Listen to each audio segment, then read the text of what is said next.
4 years ago, a family of 3, Melissa, Tom, and their daughter, Ava, vanished on a forest hike.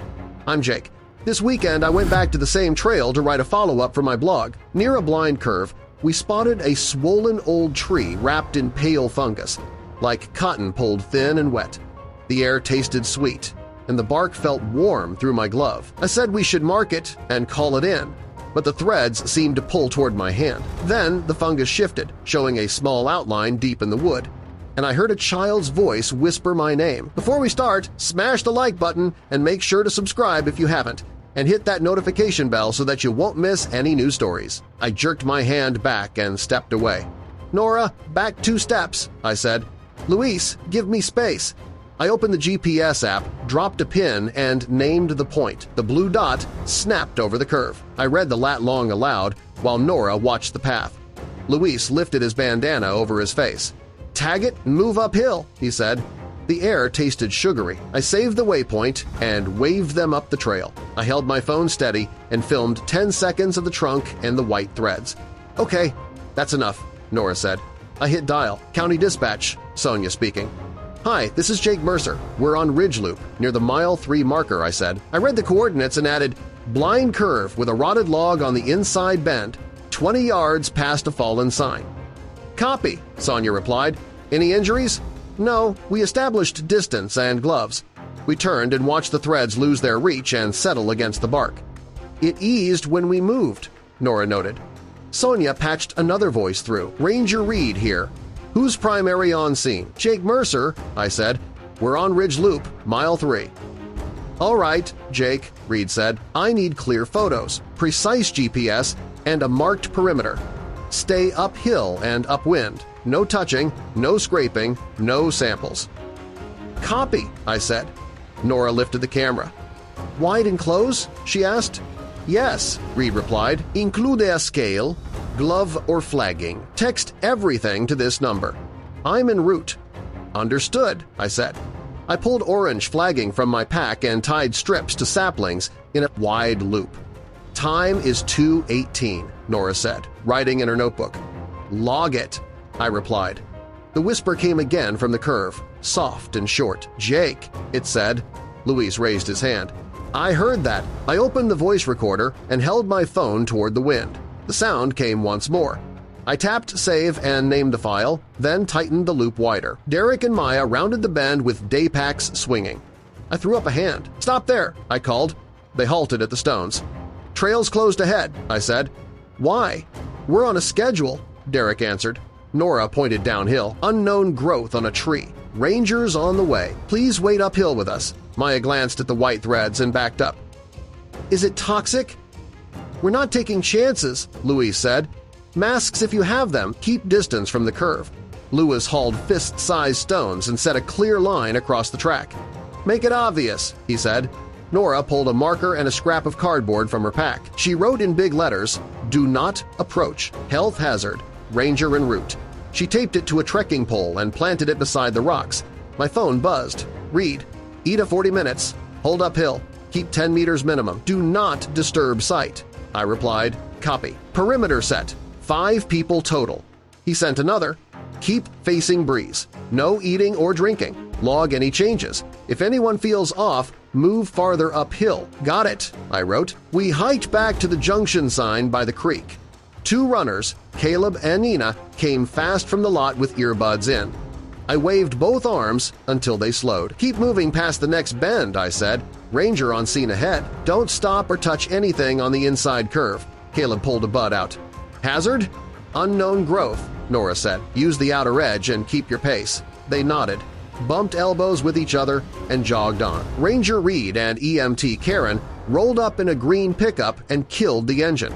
Reed stepped out with a respirator and a hard case. "Masks on and snug," he said, checking our straps one by one. Karen scanned our faces. "Any burning, cough, or dizziness?" "None," Luis answered. Reed pointed downhill. "Walk me to your tape line." We led them to the flagged loop. He stopped at 10 meters. "Hold here. I'll take point." Reed took my phone, cupped the screen, and played my clip twice. "What time did this start?" he asked. 2:13, I said. "You were where?" "Uphill, facing the wind." "Any contact besides the glove?" "No." "Any voices?" Karen asked. "We heard a child say my name," Louise said. Reed handed the phone back. "Text that file to this number. I need it for the incident report and evidence log." Karen bagged my glove as controlled evidence. Karen opened a small kit, poured sterile water over my glove, and collected the runoff. Reed marked measurements around the growth carefully. He called forestry and expanded exclusion zone. We gave statements at Reed's truck together. At the pullout, Reed waved us over. We went through the timeline. Waypoint, photos, audio, glove contact. Kim arrived with Alvarez and Dr. Patel. A forestry truck pulled in. "Supervisor Kim," she said to Reed. "Alvarez, unloaded gear." Dr. Patel, in a respirator, introduced herself as the mycologist. "Where's our line?" 50 meters, wind from the west." "Good," Kim said. "Let's set barriers and clean entry." Kim assigned roles and briefed access limits. Alvarez built decon and posted instructions. Dr. Patel assembled an air sampler on a tripod and checked its calibration. Kim lifted her radio. "Dispatch, Supervisor Kim. Pause invasive work. Request forensic consult for potential foreign object in trunk." "Do not touch it," Patel warned. "Withdraw slowly," Kim added. "We're stopping here." Reed secured opening and posted a guard. Reed photographed the drill site and noted the time. Alvarez sealed the hole with gauze and tape. Reed placed a marker flag and moved Karen to the inner perimeter. News vans rolled up near the lot as a deputy unloaded sawhorses. Sheriff Martin walked the edge of the spur and designated a press area. A breeze shifted, intensifying the smell. "Sweet, almost antiseptic," I noted. Karen monitored reactions. "Any irritation?" "None," we answered. She logged the report. That afternoon, Patel returned with samples and charts. "Deposition suggests active release.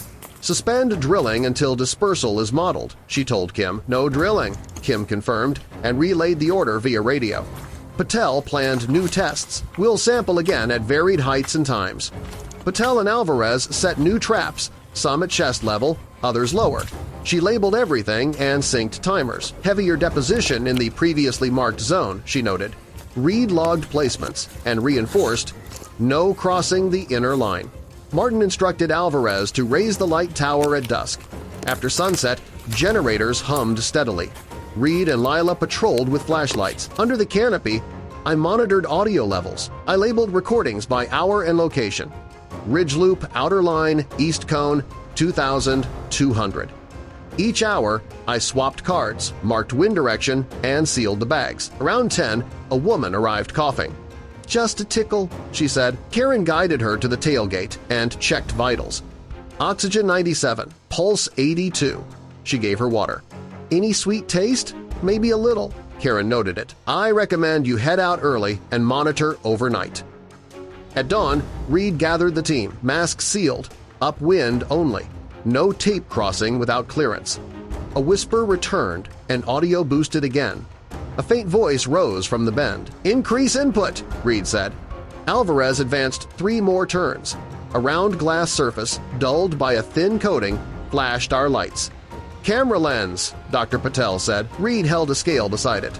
"Photo," Kim said. I took stills and a 5-second clip while Patel described it. "Compact digital, embedded within core material, coated with white residue." Alvarez slid it gently into a padded tray. "Evidence bag, item A," Reed said, writing the code and signing. A wedding ring emerged from the core, undefined. Alvarez reached in with forceps and probed the remaining plug. "Careful," Kim warned. He lifted something small and gold between the tips. "Ring," he said. Dr. Patel pointed to the inside. "Inscription present." Reed photographed it and read aloud, "M&T, 2016. He placed it in a clean vial and capped it. "Item B, gold wedding ring." I zoomed as he sealed the evidence tape and completed the chain label beside the time. Patel identified fibers and Reed logged remains undefined. Doctor Patel leaned over the open sleeve. "Fibrous material present," she said. She pointed with a sterile swab. "Strands interlaced with fungal threads." Reed nodded. "Logging partial remains, mycelium threaded." Kim steadied the camera while Patel cut a tiny sample and dropped it into a labeled tube. "Tissue sample 1, she said, sealing it twice. Karen stood ready. "Any odor change?" "No," Reed said. Proceed to bag core residue. Alvarez closed the sleeve carefully. At the incident command trailer, Dr. Patel brought printouts and a tablet. "Results are back from the field lab," she said. "Kim gathered us around." "Say that on camera," Kim added. Patel faced the lens. "DNA profiles from tissue match Melissa Harper, Tom Harper, and Ava Harper." Martin folded his arms. "You're certain?" "Confirmed by duplicate runs," she said. Reed wrote, "Match confirmed" on the board and underlined the time for the official log. Patel explained, "The parasitic mechanism clearly today undefined." Dr. Patel addressed the group and the recorder. "This organism behaves as a parasitic fungus," she said. "It releases spores that immobilize exposed hosts. It then grows around them and incorporates them into the cambium layers." Alvarez held up the core tube. "Encasement explains the swelling." "Yes," she replied. "It appears host material becomes threaded with mycelium over time." Martin asked, "Is it localized?" "Current evidence shows activity limited to the single tree," Patel said. "Closures extended as team-wrapped operations." Carefully undefined, Kim stood by the map. "The single swollen tree accounts for the disappearance," she said. Martin turned to the press line. "We're extending closures to all Ridge Loop access until remediation." He lowered the mic and faced us. "Reed?" "DMOB plan." Reed handed out decontamination sheets. "Bag PPE, rinse a decon, scrub boots, log disposal." He thanked each person by name and pointed to bins. "Drop evidence copies with Kim, then clear the site." I published and scheduled Patel follow-up interview undefined. Back at my car, I posted an update. "County confirms identities and mechanism at Ridge Loop," I wrote. I embedded a permitted still of the core tube and the evidence log. I archived all files to 2 drives and a cloud folder. "Interview tomorrow?" I texted Patel. She replied, "Yes, 10 a.m., forestry office." I set a calendar invite, synced my recorder, and locked the cases. "We'll handle comments in the morning," I told Mark.